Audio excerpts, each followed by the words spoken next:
များအိမ်တွေကိုဝင်ရွှေတိုင်းတွေကိုဝင်စောက်လို့စိုက်တွေကိုဝင်ပြီးတော့မှတန်ချောင်းခိုးတဲ့ကောင်းတွေရွှေတွေခိုးတဲ့ကောင်းတွေအဲ့ဒီတခိုးတွေနော်ဓမြတွေအဲ့ဒီကောင်းတွေကိုလေဟိုရဲစခန်းနဲ့အချုပ်ထဲမထည့်ဘဲနဲ့ထောင်ထဲကိုမထည့်ဘဲနဲ့စစ်တပ်တွေကိုဆွဲတွေးနေကြတယ်ကဲအဲ့ဒါကငါတို့ဒီစစ်အင်အားဖြစ်တင်းဒီတစ်မျိုးပဲနော်အခုဆိုရင်ဒီဆောင်ထဲမှာမင်းတို့ကရန်ဖြစ်ရတဲ့ကောင်ရန်ဖြစ်လိုက်မင်းတို့ရန်ဖြစ်တဲ့ကောင်တွေပြီးခိုးဆိုးလူနှဲတဲ့ကောင်တွေအဲ့ကောင်တွေကိုငါတို့တွေကဒီအမှုအရာမဖြေရှင်းတော့ဘူးနော်ဒါခိုးဆိုးလူနှဲမှုတို့ဒါရန်ဖြစ်မှုတို့ရိုက်မှုတို့အဲ့လိုမဖြေရှင်းတော့အကုန်လုံးဆွဲပြီးဟောတော်ဆွတ်ထဲကျွန်တော်တို့အင်အားဖြည့်တာဟုတ်တယ်ကျွန်တော်တို့ကြားရတယ်အဲ့လိုလူစားထိုးတာလို့ကြားတယ်လေတချို့ကောင်တွေကတချို့အုပ်ကြီးတွေကပတ်စံတွေအများကြီးယူထားတာလေအဲ့တော့သူတို့လည်းလန့်ဖြန့်ပြီးတော့မှသိရမလားရရဆွဲကုတ်ပြီးတော့မှအဲ့မှာစစ်တပ်တွေကိုထည့်ပြီးရောင်းစားလိုက်တာပဲလေအဲ့တော့ဘာဖြစ်လဲဆိုတော့တခိုးကိုစစ်တပ်တဲ့ထဲမှာတော့တခိုးစစ်တပ်ဖြစ်မှာပေါ့တခိုးစစ်တပ်ဓမြကိုစစ်တပ်တဲ့ထဲမှာတော့ဓမြစစ်တပ်ဖြစ်မှာပေါ့ဓမြစစ်ဓမြတဲ့တခိုးစစ်တပ်တဲ့ထဲမှာတော့မရိန်းစစ်တပ်ဖြစ်မှာပေါ့တခိုးမရိန်းစစ်တပ်တခိုးဓမြမရိန်းစစ်တပ်တခိုးဓမြမရိန်းစစ်တပ်ဟုတ်လားအခုမှကန်လိုက်တာခေအစင်စင်ခေအဆက်ဆက်ကနေလိုက်တခိုးဓမြမရိန်းစစ်တပ်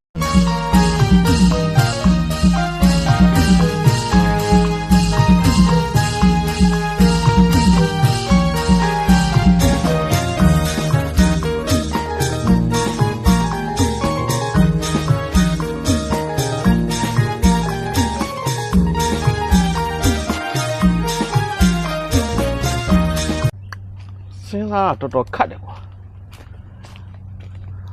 အေးမင်းလာနဲ့တော့ဘာပိုင်းစင်းလာဘယ်တော့ငါမေးရရှိတယ်အခုကွာဒီတနင်္လာရီတိုင်းလောင်းလုံမြို့မှာငါတို့ဒီစစ်တပ်ကနေပြီးတော့ဗောနော်ဒီလောင်းလုံမြို့မှာဝင်ပြီးတော့ဒီရွေးကောက်ပွဲမှာမဲထဲဖို့အတွက်ကို तू ကဒီစည်ရင်းနေအဲစင်းနေလိုက်ကောက်လိုက်ကောက်တော့အဲ့ဒါကွာဒီရွာထဲမှာရှိရလူတွေကအကုန်လုံးထွက်ပြီးပြေးကြတယ်ဟုတ်လားအဲ့ငါစဉ်းစားလို့မရဘူးဗျာကိုတော့ထောက်ခံတာဗောငါတို့ထောက်ခံတောင်းပါဗျာအဲ့လိုမထင်ဘူးငါတို့ထောက်ခံလို့ထွက်ပြေးတာထောက်ခံလို့ထွက်ပြေးရဆုံးတော့ထောက်ခံထွက်ပြေးစရာလားကွာမင်းရလေမင်းတိုင်ပင်မှပဲပို့ဆိုးလို့တာပဲငါကစဉ်းစားလို့မရဘူးဖြစ်နေဆိုတာသူတို့ကွာဘာမှငါ့ကိုလှုပ်တာမဟုတ်မဲဆွဲစီယုံမို့ဒီမဲထဲဖို့ကွာပြောမဆန္ဒမဲထဲဖို့ဆန္ဒမဲကိုထဲမှာလားဆန္ဒမဲကိုထဲမှာဆန္ဒမဲကိုထဲရင်ကောင်းတယ်အဆန္ဒမဲတော့ထဲလို့ရမလားကွာဆန္ဒမဲကိုရင်နဲ့ဆန္ဒမဲကိုရဲ့အသေးစားကမဲတဲ့ပြားကိုနော်ဒီခင်မီဖွံ့ဖြိုးတဲ့နိုင်ငံတော်တည်တည်ဖြစ်ဖို့အတွက်ကိုပါတီစုံဒီမိုကရေစီရွေးကောက်ပွဲမှာမိမိဆန္ဒရှိတဲ့ကျန်းခံရေးပါတီကိုမဲထည့်ဖို့အတွက်သူလိုက်လံပြီးတော့ဒီအဲစင်းလိုက်ကောက်တာကိုသူတို့တွေကထွက်ပြေးတယ်ဆိုတော့ငါစဉ်းစားလို့မရဘူးဖြစ်နေတယ်ဒီကောင်တွေဘာဖြစ်လို့ထွက်ပြေးတာလဲအကိုဖြစ်စေချင်တာပါလေသူတို့ရဲ့ဆန္ဒတဲကမဲတဲ့ပြားကိုအကိုကပေးစေချင်တာသူတို့ရင်ထဲမှာရှိနေတဲ့ဆန္ဒမဲကိုတို့ရင်ထဲမှာရှိနေဆန္ဒမဲကိုကွာဒီကျန်းခံရေးပါတီကိုငါပေးစေချင်တာအကိုကလည်းဗျာအခုအကိုတို့လုပ်တဲ့ရွေးကောက်ပွဲကဆန္ဒမဲမဟုတ်ဘူးကိုရဲ့အခုချိန်မှာအကိုတို့မဲပေးလိုက်မယ်ဆိုရင်အကိုတို့ရွေးကောက်ပွဲပေါ့အဲ့ရွေးကောက်ပွဲမှာပြည်သူတွေကမဲပေးလိုက်မယ်ဆိုရင်ဆန္ဒမဲမဖြစ်ဘဲနဲ့ဟိုဆန္ဒတွေကလာတဲ့မဲမဖြစ်ဘဲနဲ့ဘောကြားတွေကမဲဖြစ်မှာဆိုတော့မပေးတာနေမှာဘောကြားမဲဘောကြားမဲဆိုတာအဲ့ဒါပဲဟိုတော်နာနဲ့ပုတ်ကြတာအဲ့ဒါပြောတာတယောက်ကင်းလို့မလို့ပုတ်မရဘူးဂုံးလေးနဲ့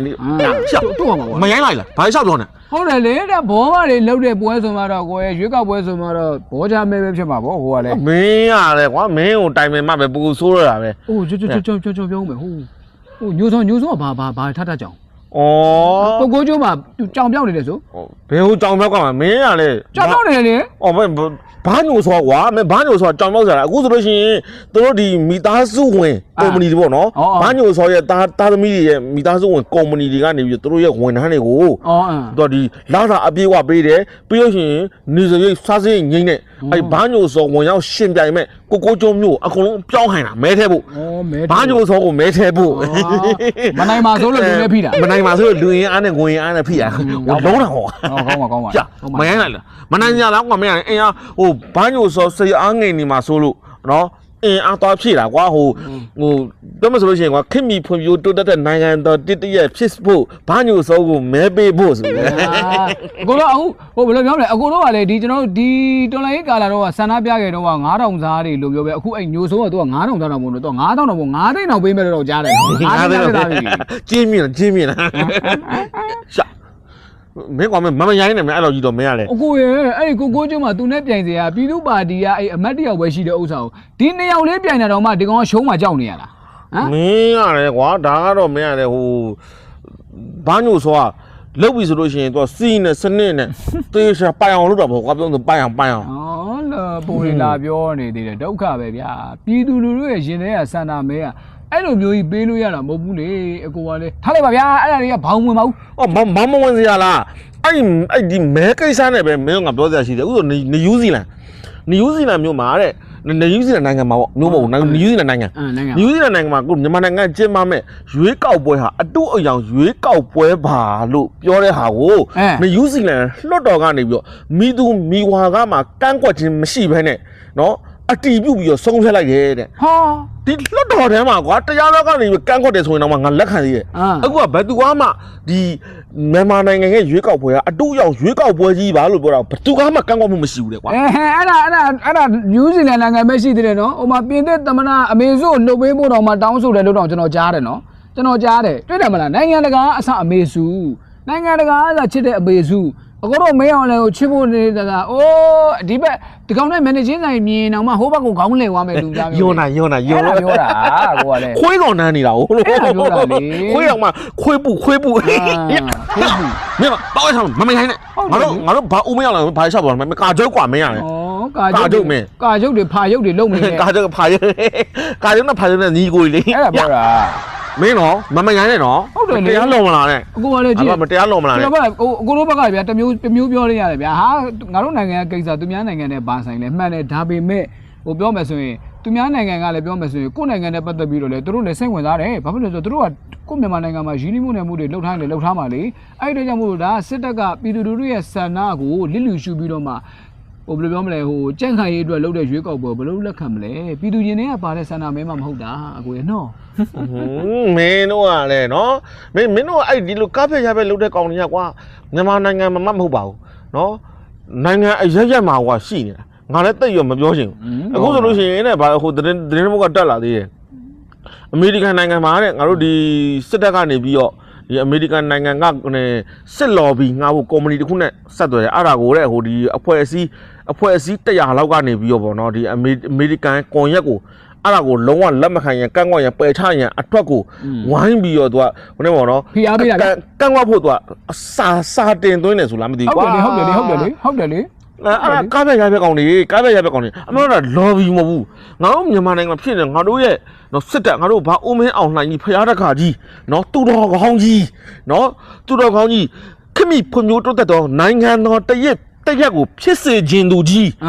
းနော်ပါတီစုံဒီမိုကရေစီရွေးကောက်ပွဲမှာတရားမျှမျှတတ်နဲ့မိမိရဲ့ရင်ထဲကစန္ဒမဲကိုကြမ်းခိုင်ရေးပါတီကိုပေးစေခြင်းသူကြီးအဲ့ဒီလူကြီးကနေပြီးတော့လှုပ်တဲ့စည်ရင်းမှစေတနာမှန်နဲ့လှုပ်တဲ့ဟာကိုဒါကဘာအရရက်ကနိုင်ငံငါတို့မြန်မာနိုင်ငံသားတွေနော်ကဘာအရက်ကိုရောက်နေငါတို့မြန်မာနိုင်ငံသားတွေကဘာအရက်ကလူတွေကိုသိစေခြင်းလို့ဒီကုမ္ပဏီကိုဆက်သွယ်ပြီးတော့ဒါငားတာဒါ lobby မဟုတ်တာတန်တရားနေနဲ့လောက်ကြံတဲ့ lobby မဟုတ်ဘူးငါပြောချင်တာအဲ့ဒါအကိုပြောတဲ့မှာတွေကပေါ်နေပြီလေ lobby ဆိုတဲ့ကပေါ်နေပြီလေအကိုကလည်းအဲ့ဒီကပေါ်နေပြီ lobby ဆိုတာကငါဟိုမဟုတ်တာကိုပြောမယ် lobby မဟုတ်ဘူးငါတို့ဟုတ်တာလည်းမပြောဘူးငါတို့ငါဥမရောက်လာလိန်ခိုင်းတာဆိုလိန်မဲ့မ lobby အဲ့လို lobby မျိုးရှားတယ်နော်အဲ့လို lobby မျိုးရှားမရိုင်းနဲ့နော်မရိုင်းနဲ့မကြည့်မနေဘူးပေးရတယ်အဲ့ဒါသိရလေပတ်သက်တယ်ဘယ်တော့ကောင်းသုံးလိုက်လဲမသိဘူးအဲ့ပြဿနာပြန်ခိုးယူလို့ရတာပဲပြန်ပြီးသိပါတယ်သိပါတယ်မင်းတော့မင်းလိုက်ပြီးတော့မင်းမဟုတ်တာရှောက်မပြောနေမင်းဟိုကလေဘယ်လိုပြောမလဲအကိုတို့ကလေအဲ့ဒီ lobby တို့ဘာလို့တော်တော်သုံးနေတော့ကြည့်ရတော့ဟိုကျွန်တော်တို့ရှိရခေတ်သစ်မီဒီယာတို့မက်ဆီမာတို့အားကြလို့လားမသိဘူးသိလား VOC တို့ VOA တို့ဘာညာဟိုအဲ့တဲ့မလားအဲ့လိုမင်းတို့ lobby မင်းတို့အဲ့ဒါတွေကခေတ်သစ်မီဒီယာတို့ဘာလို့မအဲ့ဒါမင်းတို့ပြည်ပြ lobby တွေနော်ငါတို့ကဒါမြန်မာနိုင်ငံကိုခင်ဗျဖုန်းတို့နိုင်ငံတော်တည်းဖြစ်စေချင်တာမင်းတို့ကပြည်ဖြတ်တာဗဒါအားပေး lobby တွေကိုတို့အားကြလို့ဒီလိုမျိုး lobby ဆိုတဲ့စကားသုံးတာပေါ့အကိုကလည်းရှင်းလေးကိုကျွန်တော်တို့ lobby လုပ်နေတာမဟုတ်ဘူးကျွန်တော်တို့ညီကိုတွေအမှန်တရားတွေဖွင့်ချပြနေတာကြည့်တယ်လေအကိုတို့တက်တွင်းထဲမှာဖုံးပြထားတဲ့သတင်းတွေအစားခေတ်သစ်မီဒီယာတို့မှာတောက်လျှောက်ပေါ်နေမတွေ့ဘူးလားတောက်လျှောက်တက်နေမတွေ့ဘူးလားအော်ကွာမင်းကလည်းတက်တွင်းထဲမှာဘယ်သူမှမသိစေရင်တော့ဖုံးပြထားတဲ့သတင်းတော့မှမင်းတို့မီဒီယာတက်တယ်ဆိုမင်းတို့မီဒီယာတကိုးရှင်းလားအဲ့မတွေ့ဘူးမင်းတို့ခေတ်သစ်ကတကိုးရှင်းလားငါပြောတာကြည့်တယ်အခုမှနေပြီးတော့သတင်းရင်းမြစ်ကနေပြီးတော့မှဒီကောင်တွေလျှို့ဝှက်ပြီးလုံနေတဲ့အလုပ်ခုပေါ်လာပြန်ပြီလေသတင်းတကူကြားလာပြန်ပြီလုံပြန်မင်းကလည်းစမောက်ကဘာသတင်းလဲရခိုင်ပြည်နယ်မှာဗိုလ်ချုပ်ထွေးမြင့်နိုင်ရှိနေတယ်တဲ့ဗိုလ်ချုပ်ထွေးမြင့်နိုင်ရှိနေတဲ့ကြောင့်မို့လို့ဗိုလ်ချုပ်ထွေးမြင့်နိုင်ရှိနေတဲ့နေရာနဲ့အေးစေုံချုပ်ရှိနေတဲ့နေရာကိုစုံစမ်းဖို့ဆိုပြီးတော့မှနေပြီးတော့စစ်ဘက်သတင်းရင်းမြစ်ကနေပြီးတော့မှလျှို့ဝှက်နော်လျှို့ဝှက်လုပ်ဖို့အတွက်ကိုတဲ့ပြောတယ်တဲ့အဲ့ဒါကိုခေတ်သစ်မီဒီယာတင်ထားတယ်ဗျာခေတ်သစ်မီဒီယာတင်ထားတယ်ဗျာဟေ့တော်မှန်တော့လှုပ်ဝက်ပြီးလှုပ်တာမင်းတို့တွေကအဲ့လိုက်ပြီးမင်းစီမရှိကမ်းမရှိနဲ့မင်းဂတိမတီတစ္ဆာမရှိနဲ့6ပြီးလှုပ်เสียလားလို့ဟိုပြောတယ်တက်တွင်းဖေးသေးရပို့ပေးပါပဲလေတက်တွင်းဖေးသေးရပို့ပေးတာပဲလေ ပုတ်ဒီကောင်တွေအေးဆိုတအားကြောက်တာဗျာတိလားအေးဆိုဒီကောင်တွေတအားကြောက်တာမင်းတို့အဲ့ဒီနော်ဘိုးချုပ်မင်းတို့တွေကိုးကွယ်နေတယ်မင်းတို့တွေယုံကြည်အားကိုးနေတယ်နော်တချို့ကလုံးလိုက်သေးတယ်ဘိုးချုပ်ထုံးမြင့်နိုင်ရတယ်တော့ရခိုင်တော့မဟုတ်ဘဲနဲ့တို့မြန်မာနိုင်ငံတနိုင်ငံလုံးအတွက်တောင်မှသွားစီဦးစီးချုပ်ဖြစ်တင်တယ်ဆိုပြီးတော့တွားပြီးတော့မင်းတို့တွေမြောက်စားလို့တောက်ကြွားနေတဲ့ဘိုးချုပ်ထုံးမြင့်နိုင်ကိုလည်းပြောလိုက်ငါတို့တွေအကုန်သိတယ်မင်းတို့တွေမှာနော်မောင်းတော်မှာတွားပြီးတော့ဟိုတဲ့ဒီကွာမွတ်စလင်တွေပေါ့လိုဟင်ဂျာလားမင်းပါကွာလိုဟင်ဂျာနဲ့တွားတွေ့တယ်ပေါ့ငါတို့အကုန်သိရဒီကောင်တွေနေတဲ့နေရာတွေကိုငါတို့ကောင်တွေလိုက်နေပြီနော်လိုက်နေပြီပြီးလို့ရှိရင်ငါတို့တွေဆုံးရှုံးထားတဲ့ရခိုင်ပြည်နယ်တွေကနေရာဒေသတစိမ့်တစ်ပိုင်းကိုလည်းငါတို့တွေကပြန်လဲသိမ့်မိုက်ဖို့အတွက်ကိုကြီးရေလေဖွဲ့ပြီးတော့ပြန်လဲသိမ့်မိုက်ဖို့အတွက်ကိုဖော်ဆောင်နေပြီပြီးလို့ရှိရင်အဲ့ဒီရခိုင်ပြည်နယ်ထဲမှာပဲငါတို့တက်မတော်ကိုချစ်တဲ့တက်မတော်ကိုထောက်ခံတဲ့နော်ရခိုင်လူမျိုးနိုင်ငံရေးသမားတွေပြီးလို့ရှိရင်ရခိုင်စီးပွားရေးရှင်တွေသူတို့ရဲ့အကူအညီကိုလည်းငါတို့ကရယူပြီးတော့မင်းတို့အဲ့ဒီရခိုင်ပြည်နယ်ကိုငါတို့ဘယ်လိုပြန်ပြီးတော့စိုးမိုးပြမယ်ဆိုတော့ကောင်းကောင်းကြီးစဉ်းစားထားလိုက်အခုလောလောဆယ်မှာရခိုင်ပြည်နယ်ကိုစိုးမိုးတာတွေမစိုးမိုးတာတွေခဏထားလိုက်အောင်အခုနေရီကန်ဗျူဟာဟုံးကမနှက်ပြန်တပတ်ခါလောက်ဆိုကြားတော့မလားမသိဘူးအဲ့နေရီကန်ဗျူဟာကုန်းကိုလေစစ်ကူတွေမလွတ်နဲ့လို့လွတ်လိုက်သေးလားလွတ်သိကြီးဖြစ်နေတယ်လွတ်သိကြီးဘာလို့လွတ်သိရမှာလဲကွာအခုလောအဲ့မှာနေရီကန်ဗျူဟာကိုသွားတဲ့လမ်းဟောင်းလမ်းတစ်ရှိတယ်လေလမ်းတစ်ကနေသွားတာသေပါများလို့လမ်းဟောင်းတိုင်းပြန်သွားတယ်လမ်းဟောင်းကနေပြန်တက်တယ်လမ်းဟောင်းတိုင်းပြန်တက်တော့လေစစ်ကြောင်းလိုက်ပြုတ်တယ်နော်အခုလည်းထပ်ပြီးတော့မှထိုးနေပြန်ပြီဒီကောင်းတွေတော်တော်အသက်တွေပေါ်နေလားမသိဘူးနော်သိလားတော့ဆိုးနေပြီအကိုတို့တွေလည်းဒီပုံစံနဲ့ဆက်သွားအကိုတို့သေကုန်နိုင်မယ်အလကားနေဗျာသူများသားသမီးတွေကိုဒုက္ခမပေးကြပါနဲ့ဗျာပစတွေကိုဒုက္ခမပေးပါနဲ့နေပစတွေနဲ့ပတ်သက်ပြီးပြောဦးမှာအဲ့ဒီရှမ်းမြောင်နဲ့ဒီရခိုင်ဒေသမှာရှိနေတဲ့ဟိုသေွားတဲ့ရဲဘော်တွေရဲ့မယားတွေလေလင်းရှိတဲ့မယားတွေလည်းရှိတယ်ဗျာလင်းသေွားတဲ့မယားတွေလည်းရှိတယ်တိုင်းပြည်အတွက်အသက်ပေးဆက်သွားတဲ့ဒီငါတို့ဒီဟိုနေရဲဘော်လေးတွေငါတို့တက်မတော်သားလေးတွေမိန်းမတွေအဲ့ဒီမိန်းမတွေကအခုအသိရောက်လာတဲ့ပစတွေနဲ့ဖောက်ပြန်နေကြတယ်တဲ့အများကြီးပဲတက်ထဲမှာတကယ်ထောင်းနေဟောသူတို့တော်တာသူလည်းအသေးစမ်းနေရပါအားမငယ်တော့ဘောကွာသူလည်းငတ်နေပြီမင်းကမဟုတ်တဲ့အချက်မပြောနဲ့ဒီမှာကလည်းမင်းဂုံသိက္ခာထိခိုက်တယ်ဘယ်လောက်ဂုံသိက္ခာထိခိုက်တာထင်ဟုတ်တယ်လေအဲ့ဒါတက်တူးလေးကပေးတဲ့သတင်းပဲအကိုကလည်းကြည်အောင်ဗျာကိုယောက်ျားအောင်ကိုမဆောင်နိုင်တော့ဘူးယောက်ျားရှိရင်တို့လည်းစောင့်ဖို့ဗျာယောက်ျားသေသွားလို့နောက်လင်ယူတယ်ဆိုလဲထားအောင်အဲ့ဒီနေရာမှာတော့ကျွန်တော်ပစတွေကိုကျေးဇူးတင်တယ်သူတို့ကဖောက်ပြန်ပြီးတော့မှသူတို့ထွက်ပြေးတာနော်စစ်တဲ့ထဲမှာမနေတော့ဘူးထွက်ပြေးတာဟာကိုကြီးကြံခဲ့တာဟုတ်လားမင်းအစော်ကားပါရောဟုတ်တယ်ငါတက်မတော်သားတွေစော်ကားရုံနဲ့မဟုတ်ဘူးတက်မတော်သားတွေရဲ့မိန်းမတွေကမင်းစော်ကားရတာလားဟောအကိုကလည်းတချို့တွေဆိုရင်အကိုကလည်းဟိုဘယ်လိုပြောမလဲတချို့မိန်းမတွေဆိုရင်ကွာစိတ်နာလုံးအားကြီးလို့စစ်တပ်ကိုဖောင်းထုနေတာတွေများလုံးအားကြီးလို့တော့မှအဲ့ဒီပစတွေနဲ့အဲ့ဒီမယားတွေနဲ့ဗျာလင်းသေးွားတဲ့မယားတွေနဲ့ပေါ့စစ်သားတွေလင်းသေးွားတဲ့မယားတွေနဲ့ပြန်ပြီးတော့မှလေးသိရမလားထွက်မပြေးအောင်လို့ဆိုပြီးပေးစားနေရတဲ့အခက်ခန္ဓာတွေတောင်ရှိတယ်တဲ့ဟိုကလည်းအကိုတို့မသိပါဘူးဗျာအကိုတို့မသိတာအများကြီးပါမင်းတို့ပဲသိတယ်နော်မင်းတို့ပဲသိတယ်ဒီမှာမဟုတ်တန်းတရားတွေဂျင်းသတင်းတွေဟုတ်တာတွေရောမဟုတ်တာတွေရောမင်းတို့ကောင်ရောသိတယ်မင်းတို့ပဲသိတယ်မင်းတို့ပဲသိတော့မင်းတို့ပဲပြောမှာပေါ့အကိုကလည်းအကိုတို့ဘက်ကလူတွေကလည်းဘယ်တော့တောင်သိနေလဲမှမသိတာအခုလည်းသိပြန်ပြီဖဲခုံးမှာအလုံးပြန်ပြီကွာမင်းလည်းသိပြန်ပြီလားကွာဟုတ်ကလန်တိုင်းဘူဘက်ကြိုက်တော့နေရာနဲ့ပြပဲမင်းအဲ့စကားမင်းကမသုံးနဲ့မင်းကပြောတာနော်ဟောသုံးရမှာပဲလေအကိုလည်းအခုဒီရှမ်းပြည်ဖဲခုံဘော်ဒန်ကျေးရွာမှာအကိုတို့ဘက်ကကောင်နေစစ်ကြောင်းတွေအများကြီးလာထိုးတယ်ပုံစံမျိုးစုံနဲ့လာထိုးတယ်ပြန်လန်ကြတယ်စစ်ကြောင်းလိုက်ပြုတ်တယ်သေတာတွေလည်းအများကြီးပဲကြတာတွေလည်းအများကြီးပဲအတူပြက်တွေလည်းအများကြီးပဲဆေးရုံရောက်နေတဲ့သူတွေလည်းအများကြီးပဲဆေးရုံမရောက်လို့ရန်ကုန်ကိုဆေးပြန်ကုရတဲ့သူတွေလည်းအများကြီးပဲဝမ်းသာတရားကောင်းတာတခုကကျွန်တော်တို့ဘက်ကညီကိုတွေကအထက်ကဆုံးရှုံးမှုတစုံတလေတောင်မရှိပါဘူးတဲ့ဗျာငါတို့ပဲသိတာအဲ့ဒါပြောတာလေမတရားတော့စစ်စောမအောင်ပေါ့ကွာသိတာပို့ဆိုပါအဲ့ဒါပြောတာမရိုင်းနဲ့နော်ပောက်ရချောင်းမပြောနဲ့မင်းတို့ကအဲ့လိုဗျာမလာပြောလို့လေအခုဆိုလို့ရှိရင်ငါတို့ဒီစစ်တပ်ကနေပြီးတော့ဒီမကွေးတိုင်းပေါင်းမြို့နယ်တတဖီကျေးရွာမှာနော်တတဖီကျေးရွာကိုတဲ့ငါတို့စစ်တပ်ကနေပြီးတော့တစောင်းတိုင်းအကျိုးကာလဆိုပြီးမီးရှို့တိုင်းကစားပလိုက်အဲ့ဒီမီးရှို့တိုင်းကစားတာလည်းမပြောနဲ့လေကစားတာပြောနေရုံမာနေကြတာလေမီးရှို့တိုင်းကစားရှို့နေတကယ်လည်းရှို့နေတာပဲနော်ပြီးသွားရင် PDF ကရှို့မှဆိုပြီးကိုတို့လှုပ်ဦးမယ်နော်အကိုတို့လှုပ်ဦးမယ်ဘယ်လိုပြောမလဲအဲ့လက်ရှိစစ်တပ်တွေမှာရှိနေတဲ့ကောင်တွေကလည်းတခိုးကြဘိုးမရင်းကောင်တွေအဲ့လိုကောင်တွေကြီးရောက်နေတာလေအဲ့တော့သွားပြီပေါ့အကိုကလည်းဒုက္ခတွေရောက်ကုန်ပြီပေါ့အခုအင်းစိန်တို့ဘာတို့ဘက်တွေမှာဆိုရင်ရန်ကုန်အင်းစိန်ဘက်တွေမှာဆိုရင်ဒီတစောင်းတိုင်းကိစ္စနဲ့ပတ်သက်ပြီးတော့မှနော်တချို့ဟိုမူယူပြီးတော့မှရမ်းကားနေတဲ့ကောင်တွေတခိုးကြီးညဆိုပြီးတော့မှသူများအိမ်ထဲဝင်ရွှေတိုင်းတွေဝင်စောက်လို့စိုက်တွေဝင်ပြီးတော့မှတန်ချောင်းခိုးတဲ့ကောင်တွေရွှေတွေခိုးတဲ့ကောင်တွေအဲ့ဒီတခိုးတွေနော်ဓမြတွေအဲ့ဒီကောင်တွေကိုလေဟို ရဲစကန်နဲ့အချုပ်ထဲမထည့်ဘဲနဲ့ထောင်ထဲကိုမထည့်ဘဲနဲ့စစ်တပ်တွေကိုဆွဲတွင်းနေကြတယ်ကဲအဲ့ဒါကငါတို့ဒီစစ်အင်အားဖြစ်တင်းဒီတစ်မျိုးပဲနော်အခုဆိုရင်ဒီဆောင်ထဲမှာမင်းတို့ကရန်ဖြစ်ရတဲ့ကောင်ရန်ဖြစ်လိုက်မင်းတို့ရန်ဖြစ်တဲ့ကောင်တွေပြီးခိုးဆိုးလူတဲ့ကောင်တွေအဲ့ကောင်တွေကိုငါတို့တွေကဒီအမှုအရာမဖြေရှင်းတော့ဘူးနော်ဒါခိုးဆိုးလူနိုင်မှုတို့ဒါရန်ဖြစ်မှုတို့ရိုက်မှုတို့အဲ့လိုမဖြေရှင်းတော့အကုန်လုံးဆွဲပြီးဟောတော်တော်ဆွတ်ထဲကျွန်တော်တို့အင်အားဖြည့်တာဟုတ်တယ်ကျွန်တော်တို့ကြားရတယ်အဲ့လိုလူစားထိုးတာလို့ကြားတယ်လေတချို့ကောင်တွေကတချို့အုပ်ကြီးတွေကပတ်စံတွေအများကြီးယူထားတာလေအဲ့တော့သူတို့လည်းလန့်ဖြန့်ပြီးတော့မှသိရမလာ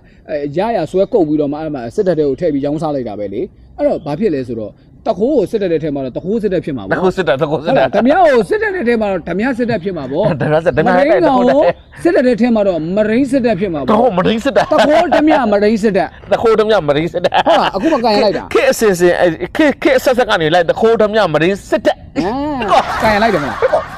တော်မရိုင်းတဲ့ကောင်တော့မင်းဟုတ်တယ်အဲ့စစ်တပ်ကွာမင်းအဲ့ဒီတခိုးဓမြမရိန်းစစ်တပ်ကြီးအခုမြင်းကြံမှာကြောင်ပြောက်နေပြန်ပြီမြင်းကြံမှာဟုတ်တယ်မြင်းကြံမှာကြောင်ပြောင်းနေပြန်ပြီမြင်းကြံလက်သိရွာဆိုရှိရလေဗျာမြင်းကြံလက်သိရွာမှာအခုတို့စစ်တပ်ကတော့ရိုးရိုးဂိတ်တော်မို့ဒီကောင်တွေကစူပေါင်းပြီးထိုင်တဲ့ဂိတ်အဲ့ဒီစူပေါင်းပြီးထိုင်တဲ့ဂိတ်ကို0မဟုတ်တဲ့ကျွန်တော်တို့ရဲ့ဦးသက်ကြီးတို့ဟီးရိုးပျောက်ကြားအဖွဲ့ကနေပြီးတော့မှဝင်ကျုံးလိုက်တယ်ဗျာဝင်ကျုံးလိုက်တဲ့အချိန်မှာမွေးငါ10ပွဲရတယ်ဗျာမွေးငါ10ပွဲမွေးငါ10ပွဲ10ပွဲဆိုတော့နင်းအောင်ကွာများမှာဘိုက်ပါမှာဒီတဲ့ပုံဖြစ်စေချင်တာဒီတဲ့ပုံဖြစ်စေချင်တာကြာဟုတ်တယ်ဒီတဲ့ပုံမင်းတို့ကတရားလို့နော်မင်းတို့ကစစ်စေးရေးဂိတ်ကွာစစ်စေးရေးဂိတ်ဆိုတာနိုင်ငံတော်လုံခြုံရေးအတွက်ပတ်စံကောက်တာပတ်စံတောင်းတာကွာပြောဆိုအေးဓမြတွေကွာဒီပါမရိုင်းနဲ့နော်နိုင်ငံတော်မှာအဖျက်အမောက်လုံးမဲ့လူတွေကိုဒီစစ်စေးရေးဂိတ်ကစစ်စေးပြီးတော့ခင်မဖွင့်တော့နိုင်ငံတော်တတိယဖြစ်ဖို့အတွက်ကိုနော်အေးချမ်းသာရတော့နိုင်ငံတော်တတိယဖြစ်ဖို့အတွက်သူတို့တွေကဒီစစ်စေးရေးဂိတ်ဆိုတာမရှိမဖြစ်ရှိတဲ့နဲ့အဲ့ဒီစစ်စေးရေးဂိတ်တွေကိုမင်းတို့ကောင်တွေကဝင်ပြီးတော့ပြစ်တယ်ခတ်တယ်ဆိုတဲ့ကောင်မင်းတို့ကတော်တော်အကြမ်းဖက်တွေဖြစ်သွားပြီမလေးဆန္ဒပြနေတဲ့ပြည်သူအေးချမ်းတဲ့ဆန္ဒပြနေတဲ့ပြည်သူကိုပြစ်တတ်တာရောအကြမ်းဖက်တာပဲမဟုတ်ဘူးလားအကိုတို့ကကျွန်တော်တို့အကြမ်းဖက်လို့လာပြောနေတာတကယ်တော့အကြမ်းဖက်တဲ့လုပ်ငန်းတွေလုပ်တယ်အကိုတို့လုပ်နေတာကျွန်တော်တို့ဘက်ကလုတ်ခဲ့တယ်ပဲထားပါတော့သဘောတရားတစ်ခုအဲ့လိုလုတ်ခဲ့တယ်ဆိုရင်တော့အကိုတို့ဘက်ကစလုတ်လို့ကျွန်တော်တို့ဘက်ကလက်ကိုလက်ချင်းတုံ့ပြန်လို့မရလက်ကိုတနက်နဲ့တုံ့ပြန်လို့မရလို့တနက်ကိုတနက်ချင်းပြန်တုံ့ပြန်ရတဲ့အခြေအနေအဲ့တော့အကိုနားလည်ဖို့လိုတယ်နော်သိလားနော်တချို့ပြောကြတယ်ငါတို့ဆန္ဒပြကာလမှာငါတို့ပြတာမိုးပေါ်ထောင်ပြတာလေကွာမင်းရလေမိုးပေါ်ထောင်ပြတာခေါင်းတွေကြီးထိတာခေါင်းတွေထိရနော်မြတ်တဲ့ခံကိုပဲကြည့်လိုက်လေမိုးပေါ်ထောင်ပြတာဆိုပြီးခေါင်းတွေပဲထိတယ်ဟိုမှာဝေယံထုံးဆိုတဲ့မန္တလေးကညီလေးလေအဲ့တိုင်းပဲအဲ့ဒါပဲကျွန်တော်ပြောချင်တာတခုကလေတိုင်းပြည်နော်လက်ရှိအခြေအနေတခုမှာPDF ကြီးတော့တိုင်းပြည်ကမငြိမ်မသက်ဖြစ်ပြီးပျက်စီးနေတာမဟုတ်ဘူးတိုင်းပြည်ကမငြိမ်မသက်ဖြစ်ပြီးပျက်စီးနေတဲ့အတွက်ကြောင့်မို့လို့ PDF ဆိုတာပေါ်လာတာရှင်းလားအကိုတို့စစ်တပ်ကကောင်းနေကျွန်တော်တို့ PDF တွေတိုင်းသားလက်ကန်တွေတိုင်းဘာလို့ခိုးတွေဝက်တွေကာလတိုင်းမဝက်ကန်နေအကိုသိလားတော်ဘာလို့ငါတို့ကမရလေခုနေခိုးတွေဝက်တွေနဲ့ကလာတိုက်ကမှလည်းမဒါတော့အပြန်လန်ဆိုရှိတာပဲအပြန်လန်ကျွန်တော်တို့ဘက်ကကြာလဲနေနေပဲအကိုတို့ဘက်ကကြာနေစစ်ကြောင်းလိုက်ကြာရတာနဲ့3ကြောင်းလား2ကြောင်းပြုတ်ရတာနဲ့တက်ပြန်ဆုတ်ရတာနဲ့လန်ထွက်သွားတာနဲ့အကိုတို့ကြာပေါင်းအကြနီးပေါင်းများစွာကိုပြောမယ်မြန်မာတမိုင်းမှာဒီလိုစစ်တပ်မျိုးတစ်ခါမှမကြားဘူးတဲ့ဒီစစ်တပ်နဲ့ပတ်သက်ပြီးလေ့လာရတဲ့သူတွေကမ္ဘာရေးနိုင်ငံရေးကိုလေ့လာနေတဲ့သူတွေကအစပြောတယ်နော်အဲ့တော့ကျွန်တော်ပြောချင်တာကဘာလဲဆိုတော့ကျွန်တော်တို့ရဲ့ PD ရဲ့ညီကိုတော်တွေကအကိုတို့စစ်တပ်ကဟာတယ်လို့မျိုးနော်နေရယူခြင်းလို့လာတာမဟုတ်ဘူးကျွန်တော်တို့ညီကိုတော်တွေကတာဝန်ယူခြင်းလို့သူတို့မှစိတ်ကတခုတည်းနော်ပွဲပြင်းပြန်မယ်အကိုတို့လိုမျိုးမဟုတ်ဘူးအကိုတို့လိုမျိုးတဲ့မလားဟာငါဘူကြီးဖြစ်ရင်တော့ငါဘယ်လိုမျိုးဘယ်လက်ကွက်ကျူတော့ဘယ်လိုစားလိုက်မှာတော့ဘယ်ဂျင်းနယ်နဲ့တဘာဝထုံးငွေတော့ဘယ်လိုမျိုးပလိုက်မှာတော့ဘယ်လိုပစ္စည်းတွေတော့ဘယ်လိုတရုတ်ကိုရောင်းစားမှာတော့ဂျပန်ကိုရောင်းစားမှာတော့ရုရှားကိုဘယ်လိုပြေးပြီးဘောမမှာတော့မြောက်ကိုရီးယားကိုဘယ်လိုဘောမမှာတော့အိန္ဒိယကိုဘယ်လိုဘောပြေးမှာတော့ငါမိသားစုအစဉ်ပြေဖို့အတွက်ကိုငါသားသမီးကိုပဲပြောမယ်ဆိုရင်နိုင်ငံမှာရှိနေတဲ့တင်တာတွေမှန်သမျှအကုန်လုံးတင်သွင်းခွင့်ပေးမှာတော့အဲ့လိုမျိုးအခွင့်အရေးသမားတွေကြီးပဲနော်တကယ်တော့စစ်တပ်ဆိုကာကွယ်ရေးပဲလုပ်ရမှာစီးပွားရေးလုပ်လို့မရဘူးကိုရဲ့အဲ့လိုကာကွယ်ရေးမလုပ်ဘဲနဲ့ဗီဒီယိုကာကွယ်မဆောင်ရှောက်ဘဲနဲ့သူတို့ကိုသူတို့ပဲကာကွယ်ဆောင်ရှောက်နေတယ်တကယ်ဆိုကျွန်တော်တို့ကတက်မတော်ကြီးကိုဖြိုးနေတာမဟုတ်ဘူးအာနာရှင်စနစ်နဲ့အတူအာနာရှင်ကိုကာကွယ်ပေးနေတဲ့အပေါင်းပါတွေကိုဖြိုးနေတာအဲ့ချိန်မှာကိုကအာနာရှင်ကိုကာကွယ်ပေးနေတဲ့သူတွေအခုကိုလည်းဖြိုးရမှာပဲငါ့ကိုလည်းဖြိုးရမှာရမမရငါ့ကိုခိုးကြလာကွာမင်းကလည်းအရင်မှရှောက်ပြောအေးဒါမင်းတို့ဘက်ကကြည့်လို့ရှိရင်ဒါမင်းတို့ရဲ့ဝါဒပေါ့ငါတို့ဘက်ကကြည့်မယ်ဆိုလို့ရှိရင်လေငါတို့ဒီဘဘတွေကခင်ဗျဖွင့်လို့တော့နိုင်ငံတော်တတိယဖြစ်ဖို့အတွက်ကိုတက်မတော်တရက်ဆိုတော့ပြည်သူဘက်ကနေပြီးတော့မဖြစ်မနေကိုရှိတဲ့မဖြစ်မနေကိုရှိတဲ့အတွက်ကိုငါတို့တွေကငါတို့လှုပ်တဲ့လှုပ်ထိုက်တာကိုလှုပ်တယ်ပြီးလို့ရှိရင်ကွာမင်းတို့ရဲ့ဒီအစိုးရအဲ့ဒီအစိုးရကနေပြီးတော့ဒါမဲလိမ်မဲခိုးမှုမဲမတမာမှုတွေနဲ့နိုင်ငံအာဏာကိုဆက်လက်ပြီးတော့ယူခြင်းတဲ့အတွက်ကိုငါတို့တွေကနေပြီးတော့အာဏာကိုငါတို့သိမ်းနိုင်မဟုတ်ဘူးနော်ငါတို့ထိန်းလိုက်တာအာဏာကိုထိန်းတယ်ကွာငါတို့ဘဘတွေကမဖြစ်မနေနဲ့စိတ်မကောင်းခြင်းများစွာနဲ့အာဏာကိုထိန်းလိုက်တဲ့ အချိန်မှာမင်းတို့တွေကထပြီးအဲ့မှာအဖြတ်အမောက်တွေကနေထပြီးပေါ်လာတော့တာပဲ အေးဟုတ်ပြီโอเคအဲ့ဆိုရင်ကိုနဲ့ကျွန်တော်လည်းဗျာတခုလောက်ပဲတခုလောင်းကြီးစားကြီးလောက်ပဲတခုလောင်းကြီးစားကြီးလောက်မယ်အကိုလည်းအကိုဖားတွေကိုကိုပြောလိုက်နော်โอเคကျွန်တော်တို့ကမဲခိုးလို့အကိုတို့ပြော17တန်းကျော်ခိုးတယ်တဲ့အကိုတို့ပြောတယ်နော်17တန်းကျော်တောင်ခိုးတယ်တော့ရုပ်တိရှိချင်းမရှိချင်းကိုပဲထားလိုက်ဗျာ17တန်းကျော်ခိုးတယ်အဲ့ဒါမဲခိုးတယ်ပဲထားတော့မဲခိုးလို့အာနာထိမ့်လိုက်တယ်ပေါ့โอเคကျွန်တော်လက်ခံတယ်မေစုပြန်လို့ပေးတမနာကြီးဝင်းမျိုးပြန်လို့ပေးဗျာ NLD ပါတီဝင်တို့ပြန်လို့ပေးလိုက်အဲ့ဒီ2020တော့ရွေးကောက်ပွဲမှတ်တမ်းကိုဖျက်ပေးမယ်အခုရွေးကောက်ပွဲမှာ NLD ဝင်ပြိုင်မယ်လက်ခံမလား အဲ့ဒါကတော့ကွာမင်းကလည်းဟိုဘယ်ရာဇဝတ်သားကိုမင်းကလည်းဟိုလွတ်တော်အမတ်အဖြစ်ဝင်ပြီးရွေးကောက်ပြီးတော့မင်းရှင်ပြိုင်ခွင့်ပြုမှာတော့လို့မင်းလည်းနေပါစဉ်းစားလေကွာအမေစုကိုဖမ်းထားတာမဲခိုးလို့ဖမ်းတာမဟုတ်ဘူးနော်အမေစုကိုဘယ်ကနေဘယ်ပုံမှန်နေနဲ့တက်ပြီးဖမ်းလို့ဖမ်းနိုင်မှတော့မသိဘူးသဘောပေါက်လားအကိုတို့ဘက်ကကောင်တွေကလေဖမ်းကျင်တယ်ဆိုရင်လေဟိုကွန်ပျူတာဥပဒေတို့ဘာဥပဒေတို့ညာဥပဒေတို့ထောင်ဖမ်းတာအဲ့တော့ကျွန်တော်ပြောချင်တာရှင်းရှင်းလေးဗျာကျွန်တော်တို့ဘက်ကမဲခိုးတယ်ထင်ရင်နော်လူလူဆန္ဒနဲ့ပဲရွေးမလားမဲစနစ်နဲ့ပဲရွေးမလားရွေးကောက်ပွဲ NLD ကိုပြန်ခိုင်းလိုက်နော်အဲ့ဒါဆိုရင် NLD နဲ့ကြက်ခိုင်ရင်တခြားပါတီတွေကွာဘသူတွေကအားတာလဲဘသူတွေကအားနေလဲပြည်သူတွေကဘသူ့ကိုထောက်ခံလဲဆိုတာကိုမြောက်ဝါတင်တင်မြင်ရမယ်နိုင်ငံတကာကိုပါခေါ်လိုက်ဗျာလုပ်ရဲလားအဲ့လိုမျိုးစိန်ခေါ်ပြီးတော့မှမဲပြန်ရွေးရဲလားမေးလိုက်မယ်ကိုတို့ဘက်ကဟာတွေခတ်တာပဲကွာဘလာတာမဲခတ်တာပဲနော်ဟုတ်ပါပြီကွာဟုတ်ပါပြီမင်းပြောသလိုပြန်လဲပြီးတော့နော်အဲ့လိုရွေးကောက်ပွဲလှုပ်လိုက်လို့မင်းတို့ NLD ပါတီကနေပြီးတော့အနိုင်ရသွားပြီးတော့နိုင်ငံအာဏာကိုပြန်ယူပြီးတော့နော်မင်းတို့တွေပြန်ပြီးတော့အုပ်ချုပ်တယ်ပေါ့မင်းတို့ရဲ့ဒေါ်အောင်ဆန်းစုကြည်ကနေပြီးအုပ်ချုပ်တယ်ထားအောင်ငါတို့ဘာဘာတွေလို့နိုင်ငံတော်ကိုဖွံ့ဖြိုးတိုးတက်အောင်မင်းတို့လုံနိုင်ပါမလားငါပြောတာအခုတိုးတက်နေလေတိုးတက်နေရလေကိုတိုးတက်နေဒီမှာတိုးတက်တာတိုးတက်တာကြည်လေကိုဆိုလို့ရှိရင်မင်းကငါတို့ဒီမြန်မာနိုင်ငံမှာဆိုလို့ရှိရင်တချင်းနေအခုဆိုဒီမဲ့ဟိုဒိုနေနေဟာဟိုဆွေရှိုးဝိုင်းမှာဆိုမဲ့တချင်းအစ်စ်တွေထွက်နေပြီဘာချင်းနေလဲဟာမင်းတော်တော့ဟာမကြောက်လားမင်းဘာလဲဟိုဘာဆက်ဆိုင်ရင်ဟိုစောက်ကလေးမယူနဲ့ဆိုလားဝင်းဆိုတဲ့ကောင်ပြောတာဟမ် overflow festival မှာပြောတဲ့ကောင်ပြောတာမလားဝင်းဆိုတဲ့ကောင်တချင်းအစ်စ်အဆိုတော်အစ်စ်တချင်းအစ်စ်တိုးတက်ညာပွင့်လင်းမြင်သားနေတာဟိုဗာလဲအဲ့စလိတ်စင်ဘုံကနေပြီးတော့မှဟိုကိုတုံးတွေပြစ်ချပြီးတော့မှလောက်တာလောက်ချတာချဆိုပြီးမြောက်ပေးတဲ့ကောင်ပြောတာလားမောင်နဲ့နမသားနဲ့အမီအဲ့ဒါတွေကနားမချမ်းသာစရာတွေအဲ့လိုကောင်တွေအဆိုတော်ဆိုပြီးတော့မှစင်ပေါ်တင်ပေးတယ်အဲ့လိုကောင်တွေပြောတဲ့စကားကိုနားထောင်ပြီးတော့မှလူငယ်ပေါင်းများတော့ဘယ်လောက်ထိပြက်စီးသွားနိုင်လဲဆိုတော့အကိုတို့ဘက်ကကောင်တွေမသိဘူးအဲ့ဒါကိုကြတော့မျိုးဘာသာသာသနာဆိုတဲ့ကောင်တွေမာဘာသာဆိုတဲ့ကောင်တွေ YMBA ဆိုတဲ့ကောင်တွေကနားမလဲဘူးသွားပြီနိုင်ငံကြီးကပြက်စီးနေပြီဒီပုံစံတိုင်းကဆက်သွားနော်ဒီပုံစံတိုင်းကဆက်သွားဘိုးချုပ်ပြောတဲ့ဖာနိုင်ငံထက်ကိုပို့ဆိုးမယ်ကိုလင်းငါးရေ